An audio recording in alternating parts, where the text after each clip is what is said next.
Then Jacob continued on his journey. He came to the land where the eastern tribes lived. There he saw a well in the open country. 3 flocks of sheep were lying near it. The flocks were given water from the well. The stone over the opening of the well was large.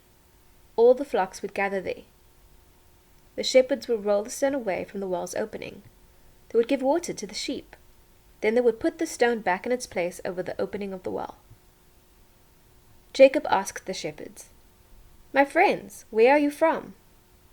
"We're from Haran," they replied. He said to them, "Do you know Nahor's grandson Laban?" "Yes, we know him," they answered. Then Jacob asked them, "How is he?" "He's fine," they said. "Here comes his daughter Rachel with the sheep." "Look," he said, "the sun is still high in the sky. It's not time for the flocks to be brought together. Give water to the sheep and take them back to the grasslands." "We can't," they replied. "We have to wait until all the flocks are brought together. The stone has to be rolled away from the opening of the well. Then we'll give water to the sheep." He was still talking with them when Rachel came with her father's sheep. It was her job to take care of the flock. Rachel was the daughter of Laban, Jacob's uncle. When Jacob saw Rachel with Laban's sheep, he went over to the well.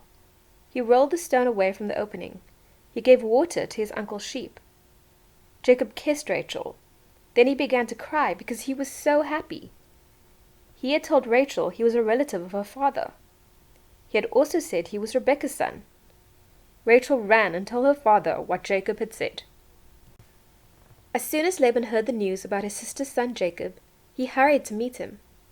Laban hugged Jacob and kissed him. Then Laban brought him to his home. There Jacob told him everything. Then Laban said to him, "You are my own flesh and blood." Jacob stayed with Laban for a whole month. Then Laban said to him, "You are one of my relatives. But is that any reason for you to work for me for nothing? Tell me what your pay should be." Laban had 2 daughters. The name of the older one was Leah, and the name of the younger one was Rachel.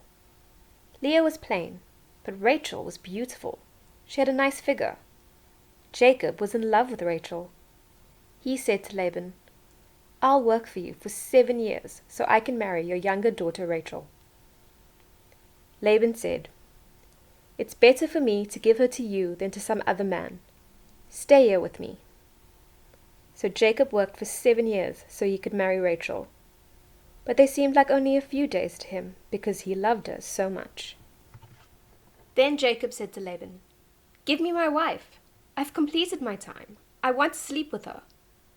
So Laban brought all the people of the place together and had a feast prepared. But when evening came, he gave his daughter Leah to Jacob, and Jacob slept with her.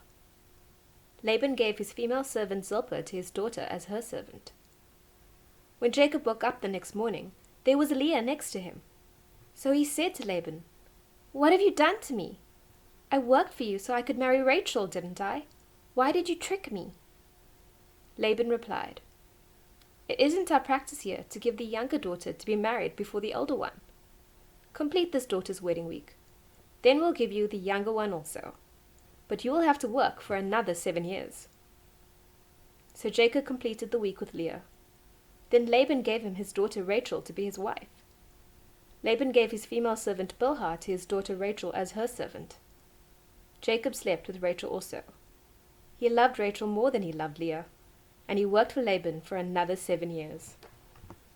The Lord saw that Jacob didn't love Leah as much as he loved Rachel. So he let Leah have children, but Rachel wasn't able to have children. Leah became pregnant. She had a son.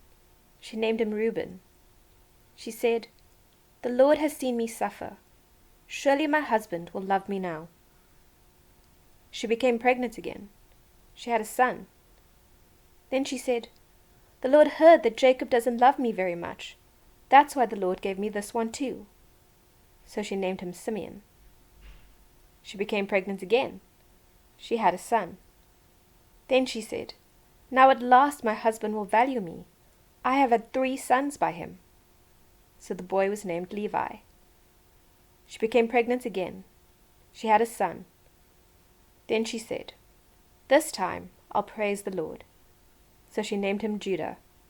Then she stopped having children.